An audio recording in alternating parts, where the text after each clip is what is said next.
What's going on, everybody? Lucas here with Stock Artist. Today I've got a bow review of this brand new 2023 APA Black Mamba 29. So let's get into it.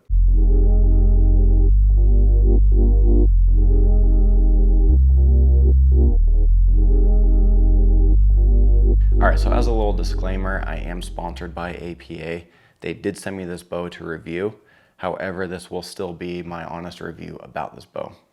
Alright, so like I mentioned in the opener, this is again APA's brand new 2023 ultimate kind of backpacking bow in their brand new chocolate color. So in comparison to last year's model, we're still getting a lot of the same innovation, but what they did include for this year was a couple new color schemes, as well as a never done before built-in bow winch. So now let's go ahead and dive into some of the specs and some of the innovation. So looking at the specs, I'll go ahead and throw those up now on screen. We're looking at up to 355 feet per second IBO. Axle to axle is going to be a 29 1/8. Brace height of 6 1/4. Physical weight 3.55 pounds. Draw weight, we're going to range from 40, 50, 60, 70 pounds. Draw length, that's going to range from 24 inches to 30 inches.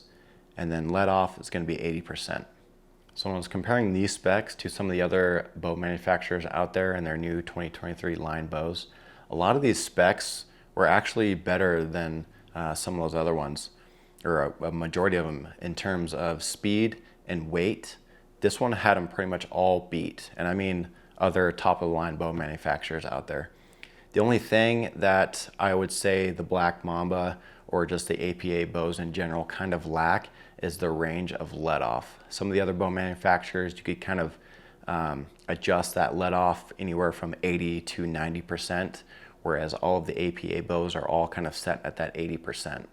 But don't get me wrong, 80% let off is still a very comfortable holding weight.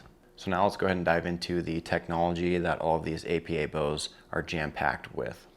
So starting off here at the top, we still have kind of the same style and design with their cams. We have the machined holes, which more on that later when we talk about their cam lock pin. We have the rotating draw stop on the upper and lower cam. The draw length will be mod based with their XS tune modules, which also simplify timing and minimize cam lean. Moving over to the limbs, we still have their twin flex limbs that also have a anchor point on the upper and lower limb for any limb driven rests you may have. Moving on to the riser, again, we still kind of have that Black Mamba snake theme with this fang here, which kind of doubles as a limb anchor. Again, snake head cutouts in the riser. With the finish, we do have a soft touch finish, which adds a nice little matte coating to the riser. A built-in handle, which also adds rigidity to that riser and reduces kind of hand shock. Moving on to the rest section, this is their Twister 360 rest. And after using it, it's pretty simple, pretty basic, basic limb-driven rest. Very easy to kind of adjust and tune. We get a 2 burger hole system, so a little more flexibility with whatever kind of rest that you've got. They also have that same machined hole there on the side for that cam lock pin to kind of slide it into and help align your arrow.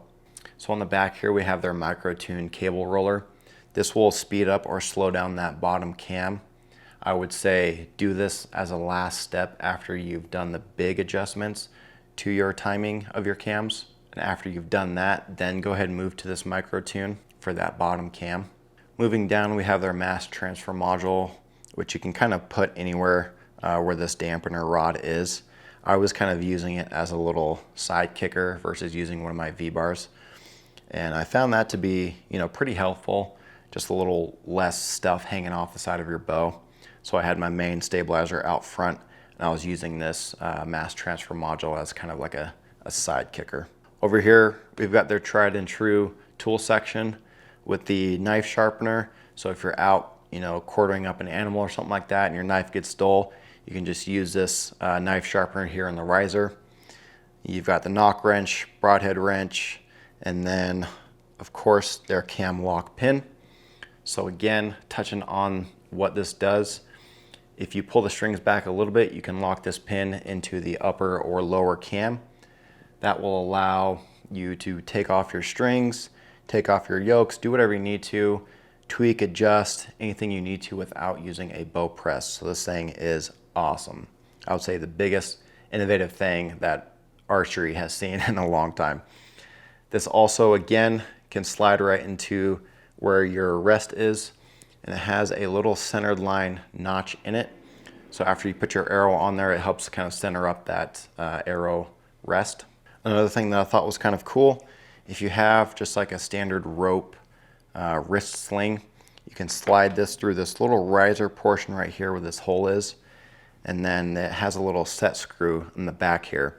So you can slide whatever kind of rope that you want, lock that in there in place, and you don't need another kind of wrist sling bracket out front. So that was kind of a nice little feature. And then again, for their 2023 edition of innovation, you have that integrated bow winch. So for you Eastern or tree stand hunters, this integrated bow winch is a huge benefit. So you don't have to bring any other extra rope. You don't have to worry about forgetting your rope or anything like that. This is all built in and very easy to use. So you have this little locking ring here. Just loosen that up. On the opposite side, this little loop locks in place right there. So you can run this up to the added ring that will come with this. So now pull out however much of section that you need. You're going to go ahead and lock that back in place again. Go ahead and climb your tree stand.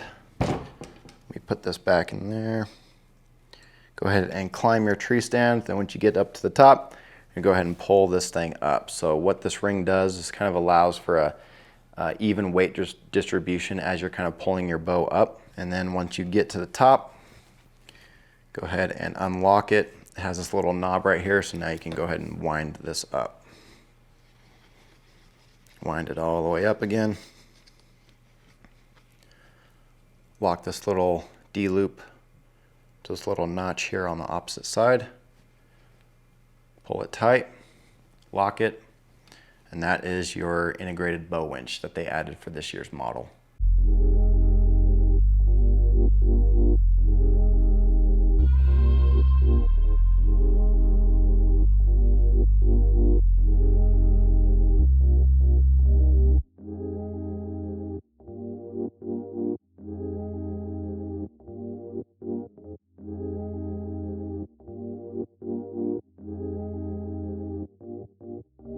If you have an older model APA bow, they do have a new kit that you can buy so that you can add this to your APA bow that you might have already. So I thought that was kind of a cool little thing for this year.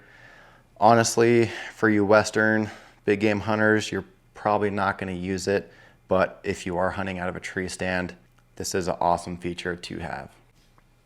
So as far as shooting performance goes, I'm very pleased with how this bow shot. I've been shooting it this past week every day, and you know, I love how it feels. I will say, because this bow is so short and fast, you do kind of get like a recoil forward of the bow, I would say. So I do recommend shooting this with a wrist sling, depending on how you shoot it too. If you shoot it properly and you're not, you know, death gripping the grip, after you shoot, this bow will want to pop forward on you. Again, it's just because it's so light, so fast. You don't really get a lot of hand shock from it because, like I said, this bow just wants to go forward on you. After you've got everything kind of adjusted with your rotating draw stops, you know, your timing set perfectly, this thing anchors like a dream. It is very comfortable to hold for long durations of time. As far as the sound goes, I'd say it's kind of average sounding bow. I mean, you do get the limb savers, but I'll go ahead and add a couple videos right here of me shooting it.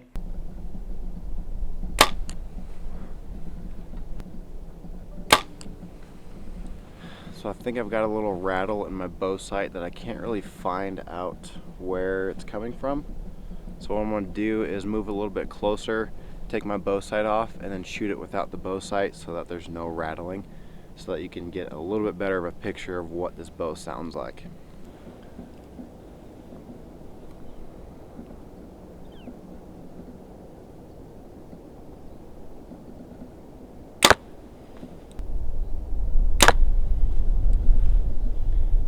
Yeah, without that little rattling in my bow sight, this bow is pretty dang quiet.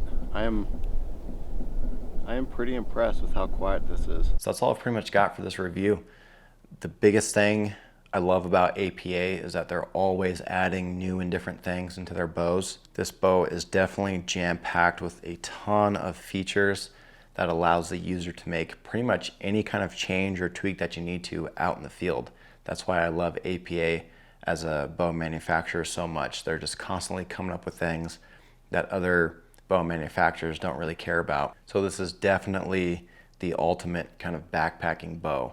Very lightweight, very compact, performs very well when you're shooting it. And I honestly can't think of anything that, they're really missing. If down the road they make a couple more adjustments to adjust their let off a little bit, that'd be nice. But again, 80 pounds let off is not bad at all. So I really don't have any complaints, any gripes about this bow. This thing has been awesome to shoot this past few weeks.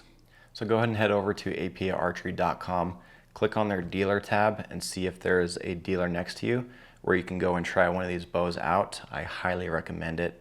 It is an awesome, awesome performing bow. If you want to learn more about APA bows, go ahead and head over to apaarchery.com. Also, go ahead and check out stockartist.com. If you could like this video, that'd be a huge plus. Subscribe to our channel. We've got a lot of different review videos. I also have my APA Black Mamba Air review video up, so go ahead and check that one out. And as always, guys, thank you for checking out this video. Good luck on all your hunts.